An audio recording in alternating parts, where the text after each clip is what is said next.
Казакстан чет элдик кино өндүрүүчүлөр үчүн абдан тартымдуу рынок. Анын ичинде чет элдик кино ишмерлерин казак элинин тарыхы менен маданиятына байланыштуу чыгармаларды тартуу идеясы көбүрөөк кызыктырат. Маселен, америкалык студиялардын бири ат минген кыз тууралуу тасма тартууну пландап жатат. Бул максатта казак режиссерлору менен кызматташтык түзөт. Тартуу иштери Казакстан менен АКШда келерки жылы башталат деп күтүлүүдө. Мындан тышкары өзбек жана Беларусь кино компаниялары менен тыгыз байланыш түзүү пландалып жатат. Бул аркылуу экинчи дүйнөлүк согуштагы жеңишке арналган чыгарманы тартуу көзделүүдө.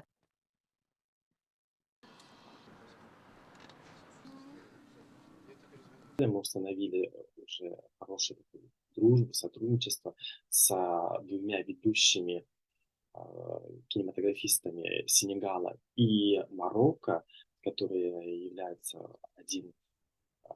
Биз Сенегал жана Марокконун эң мыкты эки кинематографиялык компаниялары менен тыгыз өнөктөштүк түздүк. Достук десем дагы аша чапкан болбойм. Маселен, Сенегалдагы эң атактуу режиссер Муса Туре Кан фестивалынын катышуучусу. Ал Казакстан менен биргеликте кино тартууга дилгир. Ал эми экинчи режиссер марокколук Абдель Аль-Джауари, Марокко кинематографисттер ассоциациясынын төрагасы. Ал дагы Казакстан менен биргеликте чыгарма жаратуу ниетин жашырган жок. Африка континенти да тез өнүгүп келе жаткан рынок. Алардын да Казакстан менен биргеликте иш алып баруу ниеттери жогору. Желание сотрудничать с Казахстаном и сделать эту продукцию. Поэтому, как говорят на африканском континенте, иншаллах, мы надеемся, что в ближайшие годы эти проекты реализуются совместно с Казахстаном.